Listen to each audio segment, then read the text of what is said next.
बात हो रही है, समझते रहिए। और राम जी मानो सीता से कह रहे हैं कि हे जानकी, कि धनुहा उठाया मैंने तेरे लिए तो तूने मेरे लिए। इसको कहते ढोलक बजाना। धनुहा उठाया मैंने तेरे लिए तूने मेरे लिए।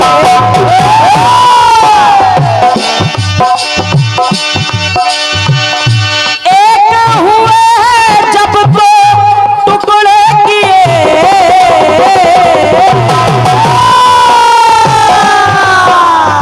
इसको कहते हैं गाना और बजाना। एक हुए जब तो टुकड़े किए, धरती पे आया हूँ मैं तेरे लिए तो तू मेरे लिए। शिवा का सहारा अगर तेरे लिए तो शिव का मेरे लिए।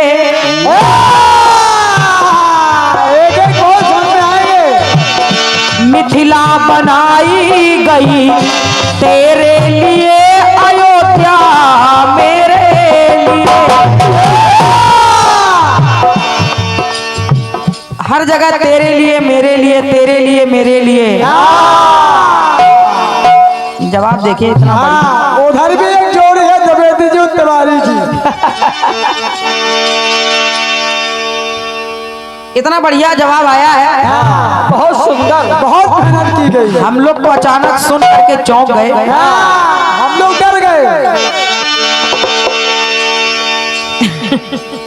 बहन जी बता रही कि धनुष के दो टुकड़े क्यों हुए? क्यों हुए? 3 भी हो सकते थे, 4 भी हो सकते थे। जब आपने ये कहा कि 3 भी हो सकते थे, 4 भी हो सकते थे, हम समझ गए कि आपको पता नहीं है इस बात का। बस वहां तक पहुंचे नहीं हो। वैसे अगर देखा जाए तो धनुष के 2 नहीं 3 ही टुकड़े हुए हैं। ये सब पढ़ाई लिखाई के मजे हैं। धनुष के 3 ही टुकड़े हुए हैं। मिला लेना। लेकिन अब आपको इस बात का ज्ञान ही नहीं है तो क्या करेंगे? जानकारी है लेकिन अधूरी है। देखो दीपक भाई साहब, अब लड़ो ना आपस में। अरे गलती हो गई तो हो गई, अब कोई बात नहीं। ठीक है, हो जाता है कभी कभी। सही है, ये भी समय समय की बात है। नहीं नहीं, अब डांटना नहीं है अब आप। हमें मालूम है कि काम कोई और कर रहा है, नाम आपका हो रहा है। ये बात तो है यार, देखो कलम 100 की स्पीड से भाग रही है। आपने लिख दिया टुकड़े टुकड़े धनुष के 2 विचार कर किए,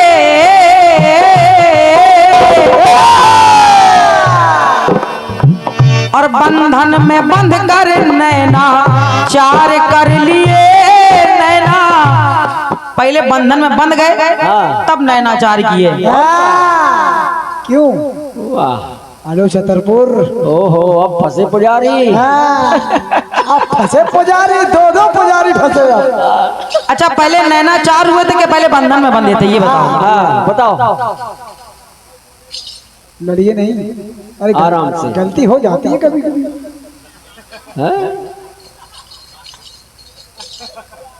नहीं नहीं, वो बात अलग है। नैना तो नैना, 4 कहो को 18 हो जाए। नैनो की कोई बात नहीं है। और का नैना नैना। आओ भैया, मेहनती लोग कहाँ चले गए? नैना नैना होते हैं। बंधन में बंध के नैना 4 कर लिए। फिर आपने कहा कि दोनों मिलकर दूर हो गए हैं, और मेरे नैनों के प्रभु नूर हो गए हैं। तो राम जी बोले, क्या? वाटिका में आया हूं मैं तेरे लिए, और तू मेरे लिए। नहीं, गलत है। गंदी बात। गलत है। बिल्कुल। भगवान श्री राम वाटिका में घूम रहे हैं और माता जानकी गौरा पूजन के लिए गई है। उधर अचानक दोनों के नैनाचार हुए हैं। वहां वो जानबूझ के नहीं गए कि हम तुम्हारे लिए आए तो हमारे लिए आई हो। बिल्कुल ये बात सही है। ये आज कचरा ज्ञान है। ये जानबूझ के अंजाम नहीं किएगा। देखो जोड़ा धोखे से हो रहा। ठीक है, बंधन में बंध के नैनाचार हो गए, टुकड़े धनुष के विचार के। ठीक है, कोई बात नहीं। ये 51 पत्र मुद्राओं का स्नेह भैया हमारे श्री घनश्याम भैया जी आप बिजावर से पधारे हैं और आपकी तरफ से ये 51 मुद्राओं का स्नेह आया है। बहुत बहुत साधुवाद है, बहुत बहुत धन्यवाद है मेरी ओर से।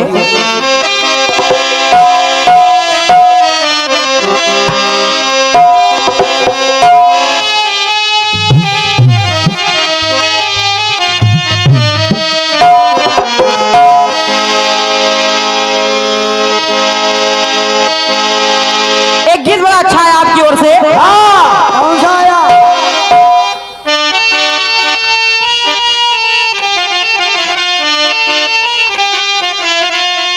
क्या बात है, हारमोनियम में कोई जोर नहीं।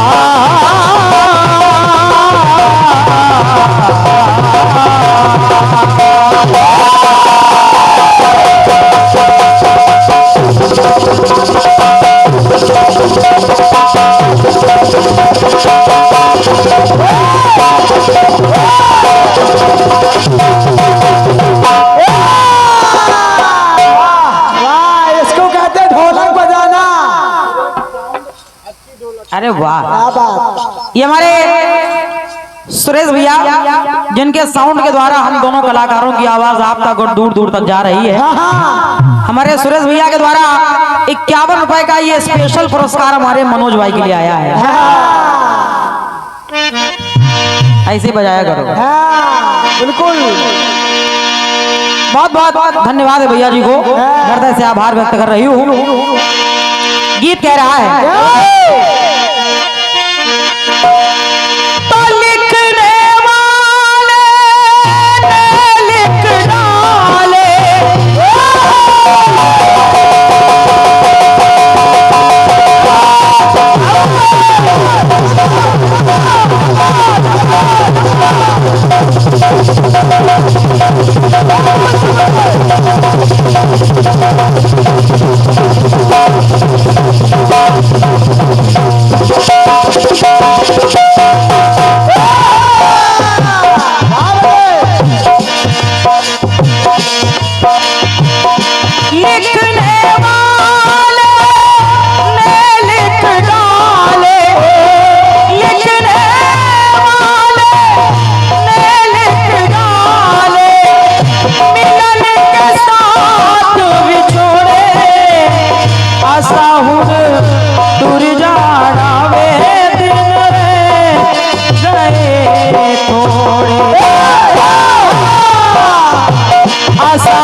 गीत आपने दिया है।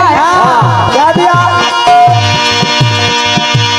लिखने वाले ने लिख डाला,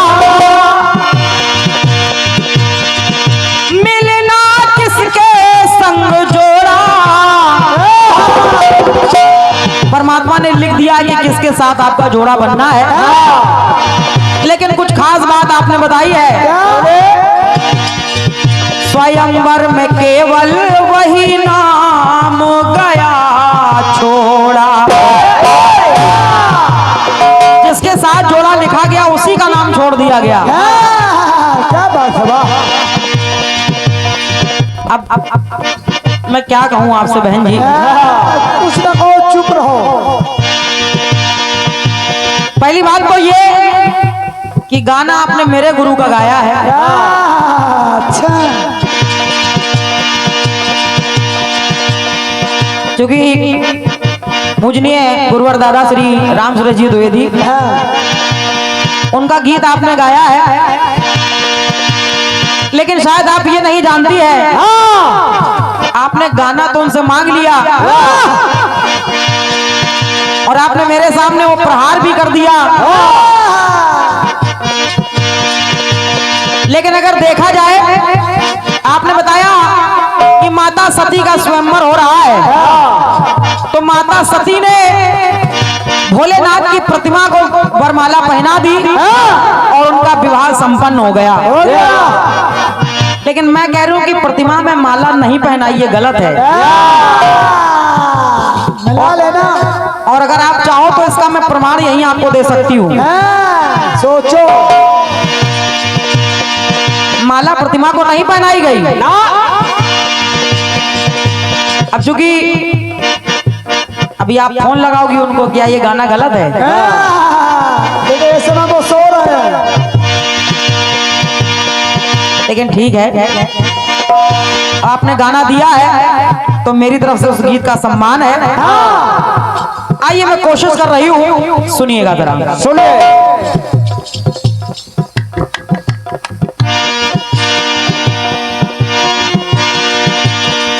आपने कहा कि जिसका जोड़ा जिसके साथ लिखा गया, स्वयंवर में उसको ही नहीं बुलाया गया। और महाराज जनक ने, चूंकि उस समय आपने कहा कि राम जी को नहीं बुलाया गया था, लेकिन राम जी ने जाकर के धनुष तोड़ा। उस समय राम जी की तो कोई बात ही नहीं थी, चूंकि चक्रवर्ती सम्राट तो महाराज दशरथ थे। बिल्कुल उस समय राजा महाराज दशरथ थे और राजा महाराजाओं को न्योता दिया जा रहा था। राम जी उस समय राजा नहीं थे। और रही बात ना बुलाने की, तो दशरथ जी को महाराज जनक ने इसलिए नहीं बुलाया था क्योंकि इसके पीछे एक छोटी सी कहानी मिलती है। एक बार महाराज दशरथ जी को आमंत्रण भेजा गया, निमंत्रण भेजा गया। काशी नरेश, वहां पर एक युवक जिसको श्राप के कारण उसको जानवर बना दिया गया था। ऋषि मुनियों को जब बुलाया गया तो ऋषि मुनियों ने उसका उपाय निकाला और उपाय यह हुआ कि अगर कोई एक क्षण के लिए गंगा की धारा को रोक दे और उस रुके हुए जल से इस बालक पर यानी इस जानवर पर वो जल छिड़का जाए तो ये फिर से बालक बन जाएगा, इंसान बन जाएगा, जानवर से इंसान हो जाएगा। तमाम राजा महाराजाओं को निमंत्रण दिया, बहुत से लोग आए, लेकिन किसी ने गंगा की धार रोक नहीं पाई। महाराज दशरथ को भी न्योता मिला। महाराज दशरथ ने अपना रथ तैयार किया, अपने नगर का पताका रथ पर लगाया और चलने के लिए जो ही तैयार हुए, महारानी ने किसी काम से उनको रोक लिया। महाराज वहीं रुक गए। उन्होंने अपने नौकर को वहां भेज दिया, कहा तुम मेरा रथ लेकर के जाओ और जो जहां पर वहां पर काम जो बोला गया उसको पूरा करके आओ। एक डोम को महाराज दशरथ ने अपनी जगह भेज दिया और देखिए उस नगर का प्रभाव देखिए। महाराज ने अपने जगह उस डोम को भेजा था, वो डोम गया, उस डोम की शक्ति के द्वारा गंगा की धार रुकी, गंगा की धार रुकी और उस जल को उठा करके उस बच्चे पे छिड़का गया। वो जानवर से फिर आदमी बन गया और तभी से सब लोग ये भय में हो गए, शंका में हो गए कि महाराज दशरथ को इसीलिए नहीं बुलाया गया था कि हो सकता अपनी जगह दोबारा वो फिर किसी डोम को भेज दें, तो क्या हम अपनी पुत्री की शादी किसी डोम के साथ करेंगे? जानकारी केवल इसी भय के कारण महाराज दशरथ को को न्योता नहीं पठाया गया था। बाकी राम जी की कोई बात ही नहीं है, क्योंकि चक्रवर्ती सम्राट तो उस समय दशरथ जी थे। अब ठीक है, आपने गाना ले लिया, लेकिन गाने को ठीक से समझा नहीं आप। ये बात है, गाना तो सही है, बताया सही नहीं है। लेकिन मैं आपको देखिए जवाब में बता रही हूँ, परमात्मा जोड़े तो भेज देता है बनाकर धरती पर, और आप लोगों ने अक्सर देखा होगा कि लड़का ही लड़की के घर बारात लेकर आता है। लेकिन मैं कुछ बातें ऐसी बता रही हूँ जहां पर लड़का नहीं बल्कि लड़की स्वयं बारात लेकर के लड़के घर जा रही है। क्या बात है बेटे, वाह। जरा सुनिएगा मेरी बात को, सुनिए।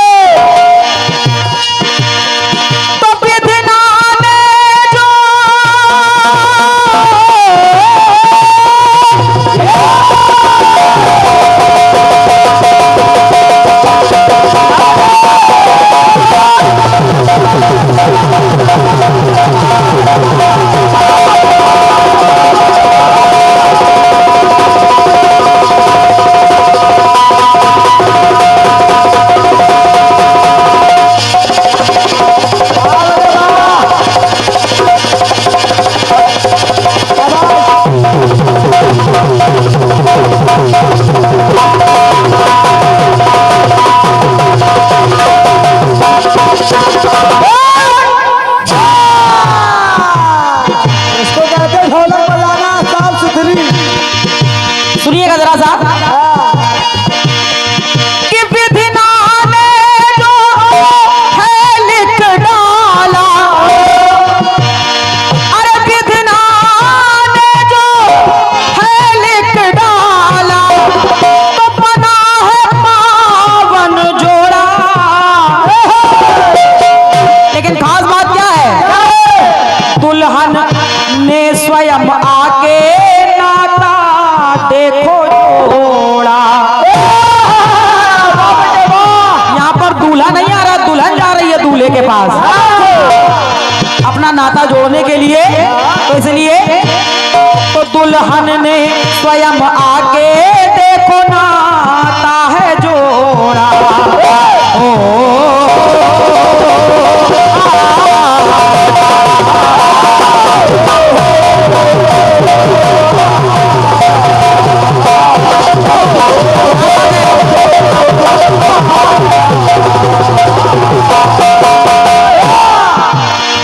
पहली दुल्हन वो है, नाम बता रही हूं सुनिएगा। सतयुग में वो दूल्हा दुल्हन है जिनका नाम है मनु शतरूपा। समझ लीजिए, पंक्ति मेरी कह रही है, मनु से चला है मनवंतर,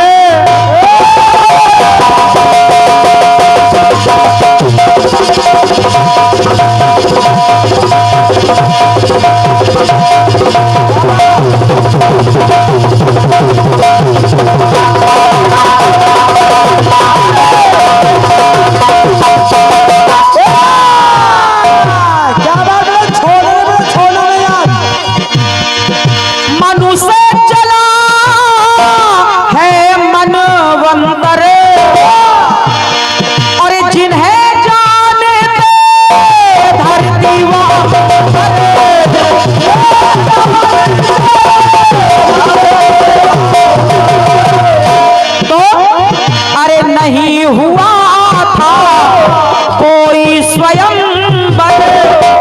मनु शत्रुपा का कोई स्वयंवर नहीं हुआ था। इधर शत्रुपा स्वयं जा रही है मनु को अपना वरण करने के लिए, तो नहीं हुआ था कोई स्वयंवर। स्वयं शत्रुपा ने चुना स्वयंवर। बहुत बढ़िया, बहुत बढ़िया। शत्रुपा स्वयं गई उनके पास और उनको अपना पति वरण कर लिया उन्होंने। तो जाकर वन में वरण किया है महाराज मनु को, जाकर वन में वरण किया है। अरे रीति रिवाज को तोड़ा। रीति रिवाज यही है कि दूल्हा आता है लेकिन यहाँ दुल्हन जा रही है, इसलिए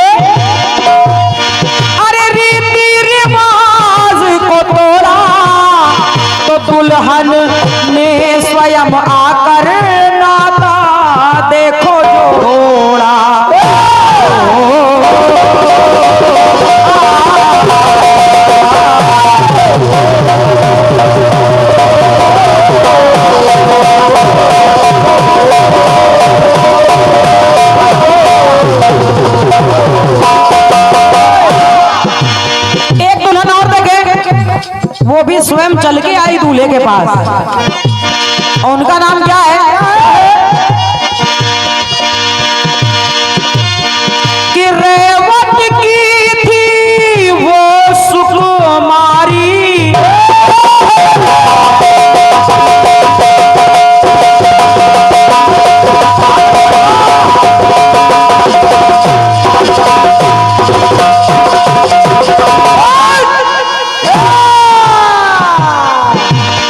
राजा रेवत की पुत्री जिसका नाम था रेवती, जिनका विवाह बलदाऊ जी के साथ हुआ। बलदाऊ जी के साथ देखिए राजा रेवत स्वयं अपनी कन्या को लेकर के आए। कन्या स्वयं चल करके आई और कहा क्या, तो रेवत की थी वो सुकुमारी।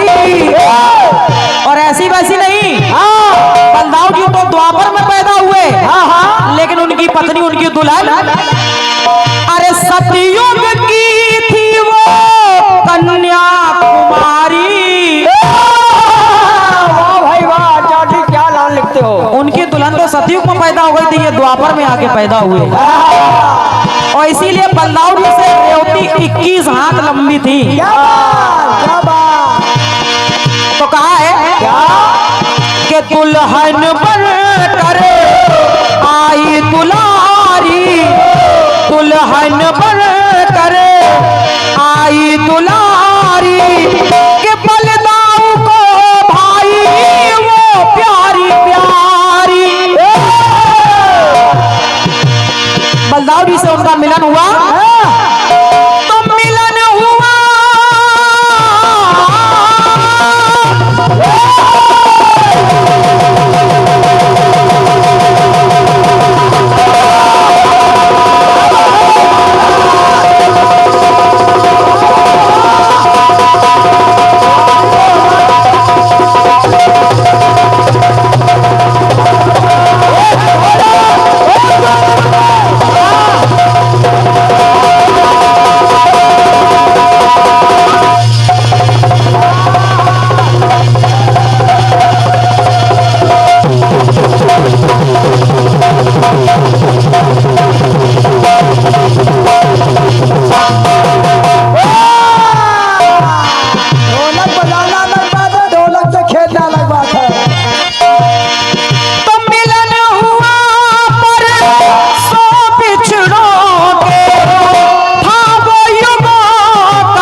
बहुत धन्यवाद है, बहुत बहुत साधुवाद है। बोलिए राजा रामचंद्र की जय, बोल सच्चे दरबार की जय।